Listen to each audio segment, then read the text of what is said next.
Hello students, myself engineer Harman Sikh हूँ और ये आपका ऑटोमोबाइल इंजीनियरिंग का बोथ का सब्जेक्ट है। और आज हम स्टार्ट करने जा रहे हैं हमारा चैप्टर नंबर 6 जिसका नाम है हाइड्रोलिक्स। तो हाइड्रोलिक्स में हम बेसिकली फ्लूइड के बारे में स्टडी करेंगे। तो हमारे पास जो आज के टॉपिक है, सबसे पहले तो इंट्रोडक्शन है हाइड्रोलिक की, फिर हमारे पास है फ्लूइड, फ्लूइड किसे बोलते हैं। नेक्स्ट है हमारे पास टाइप्स ऑफ फ्लूइड्स और प्रॉपर्टीज ऑफ फ्लूइड्स। तो सबसे पहले हम स्टार्ट करते हैं इंट्रोडक्शन के साथ। The word hydraulics has been derived from a Greek word hydro which means water.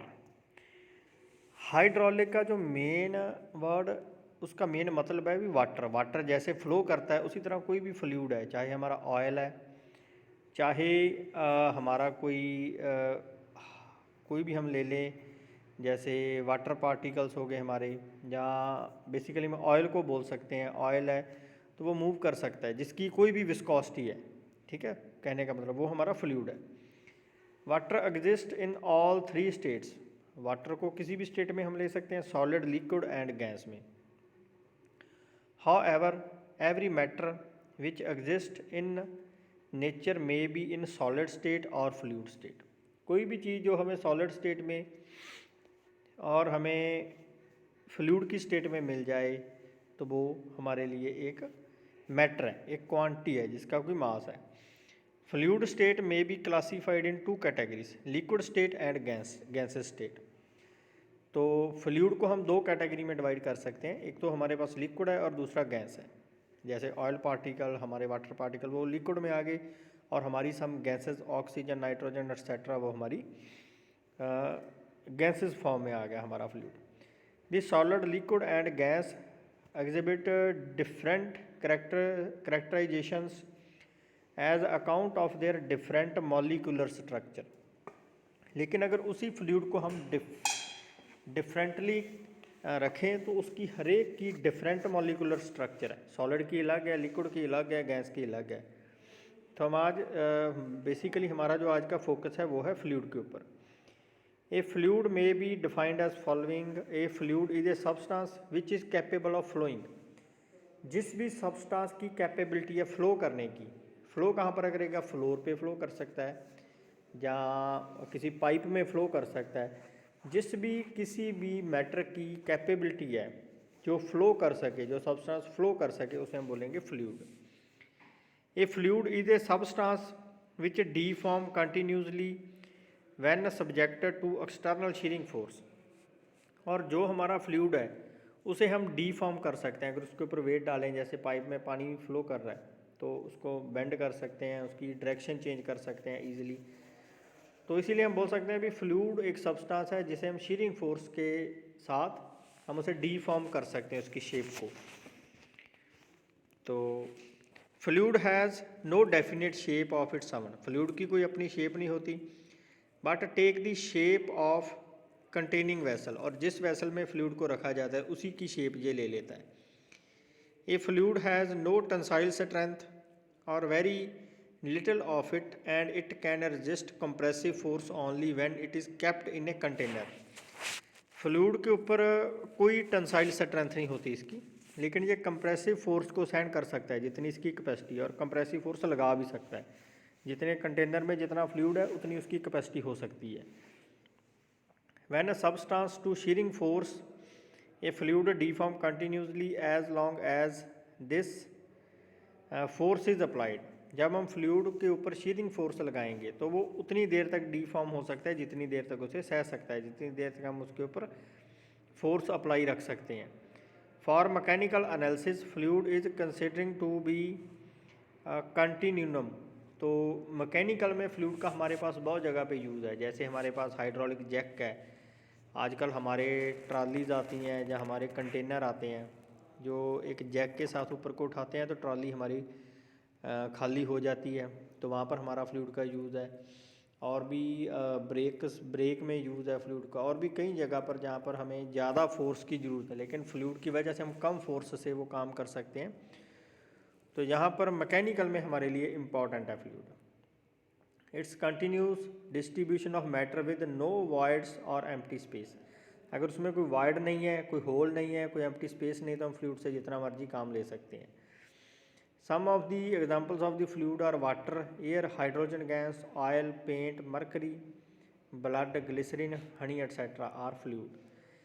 और फ्लूइड को हम बेसिकली 3 कैटेगरी में रख सकते हैं, लिक्विड, गैस और वेपर। लिक्विड क्या है हमारा? Liquid occupy a certain volume and have a free surface. Liquid एक क्रिटेन वॉल्यूम में समा सकता है और उसकी फ्री सरफेस है, ऊपर की सरफेस लिक्विड की फ्री है। Liquid are quite difficult to compress and therefore they may for most purpose to regulate as incompressible. Mercury, water, oil etcetera हमारे जो लिक्विड है, इसके ऊपर हम कंप्रेसिव फोर्स लगा सकते हैं, लेकिन थोड़ा डिफ़िकल्ट है, इसीलिए इसका जो मोस्टली यूज़ है वो इनकम्प्रेसिबल कंडीशन में हम इसको कर सकते हैं। नेक्स्ट है हमारे पास gas. Gas have a tendency to expand and fill the container in which they are kept.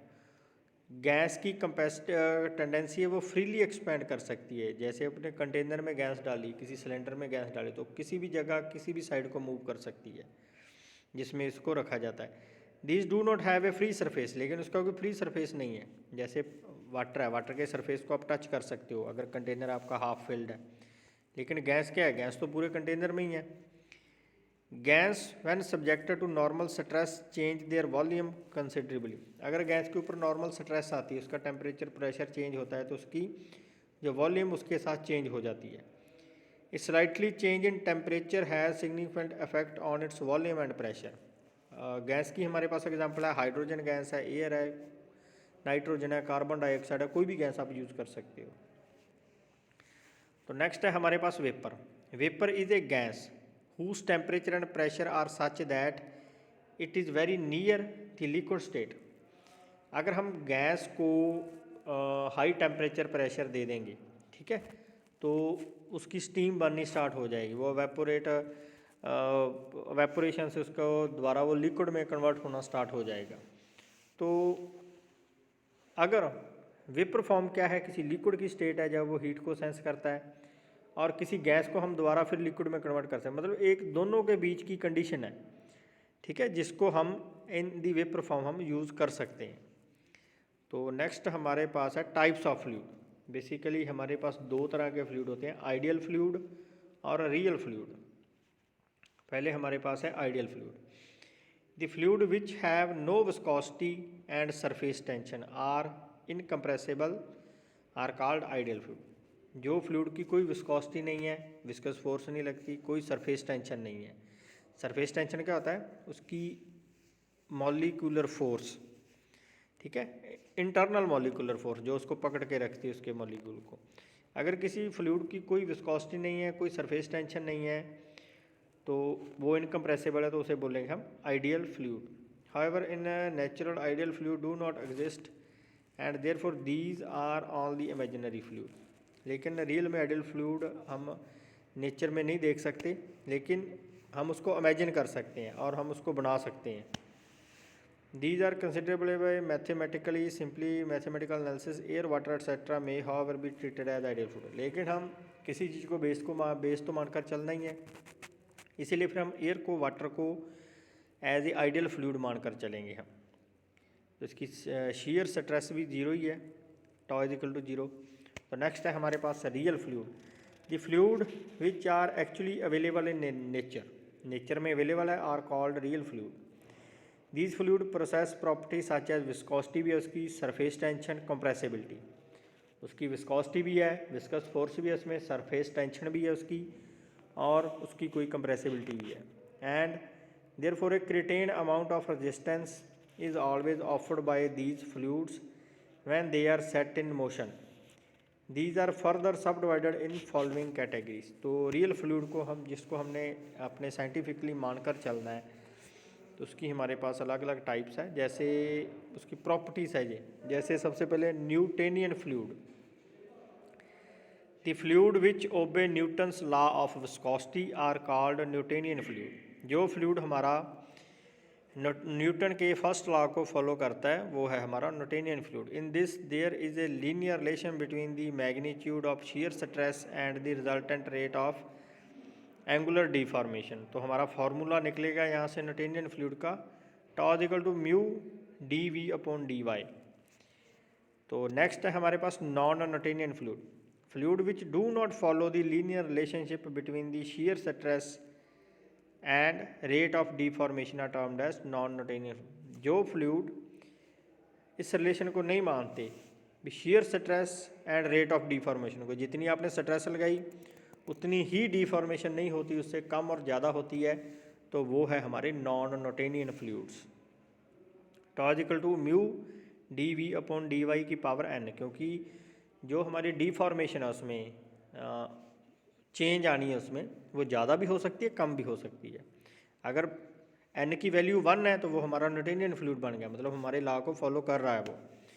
तो नेक्स्ट है हमारे पास plastic fluid, plastic substance which is a non Newtonian fluid and initial yield stress is to be exceeded to cause a continuous deformation. जिस fluid में plastic की properties होती हैं, जैसे प्लास्टिक कहाँ से बनती है, फ्लूइड से ही बनेगी।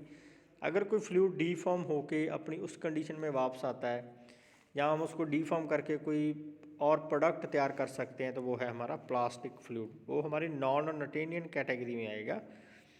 And ideal plastic has a definite yield stress, उसमें कुछ यील्ड स्ट्रेस भी होगी, and a constant linear relationship between the shear stress and the rate of angular deformation, तो उसमें एंगुलर डिफॉर्मेशन भी होगा।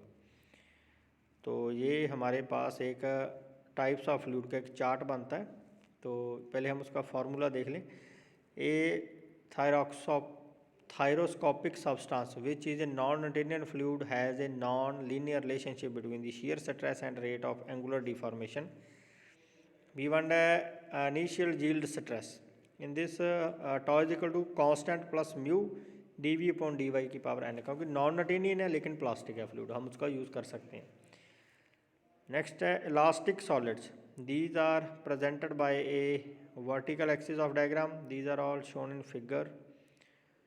तो नेक्स्ट ये हमारे पास एक फिगर दी गई है, जो वर्टिकल ऑर्डिनेट है वो एन यील्ड स्ट्रेस को अप्रोच कर रहा है, हमारी जितनी भी स्ट्रेस लगनी है डी, और जो हमारा हॉरिजॉन्टल ऑर्डिनेट है d v upon d y, ये हमें बता रहा है भी उसमें कितनी चेंज आ रही है फ्लूइड में।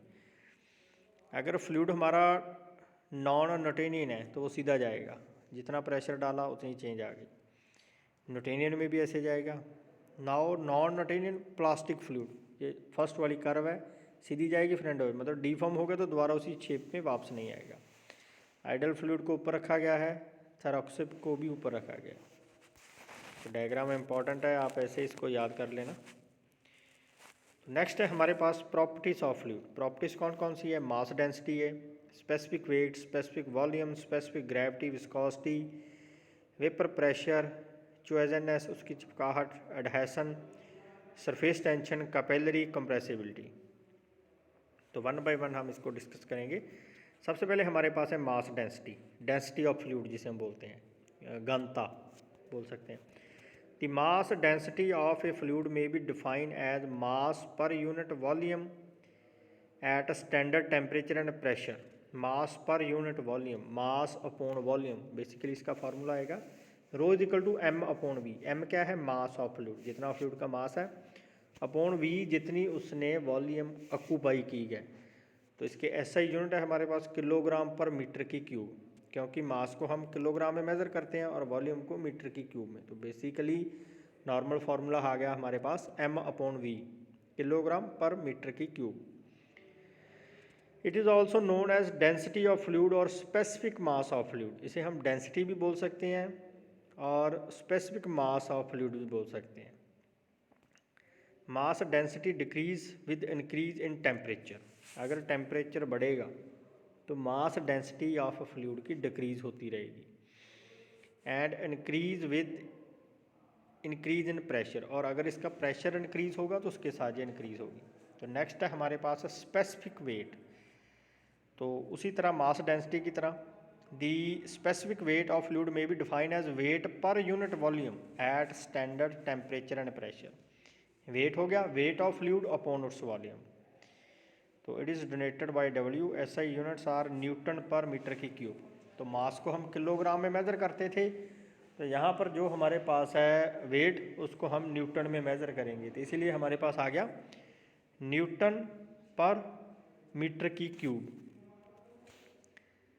तो स्पेसिफिक वेट हमारे पास एक चार्ट दिया हुआ है कितने डिग्री पर कितना आएगा। Specific weight depends on the gravitational acceleration and mass density. जो स्पेसिफिक वेट है उसमें बेसिकली हमारी ग्रेविटी ऐड हो जाती है, क्योंकि अगर हम सिर्फ मास नोट करते हैं तो मास में हम ग्रेविटी को ऐड नहीं करते। अगर हमने वेट किसी चीज़ का नोट करना है तो हम उसको मल्टीप्लाई करेंगे ग्रेविटी के साथ। Since the gravitational acceleration varies from place to place, specific weight में आल्सो वेरी। जो स्पेसिफिक वेट है वो वेरी कर सकता है एक जगह से दूसरी जगह। यहाँ पर अलग है, चांद पे अलग होगा, क्योंकि चांद पे ग्रेविटी 7 गुना कम है। ठीक है, इसीलिए जो मास है वो सेम रहेगा, वर्ल्ड में गैलेक्सी में कहीं भी चले जाओ। Specific weight also decrease with increase in temperature and increase with increase in pressure. तो ये टेबल में दिखाया गया है, अगर टेम्परेचर बढ़ता है तो स्पेसिफिक वेट और मास क्या है, दोनों कम होते हैं। जैसे 0 डिग्री पे हमारे पास है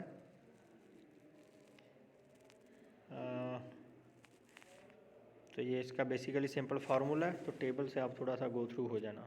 तो नेक्स्ट है हमारे पास इसका एक फार्मूला है, वेट इज इक्वल टू, हमारे पास स्पेसिफिक वेट का फार्मूला क्या था, वेट अपॉन वॉल्यूम।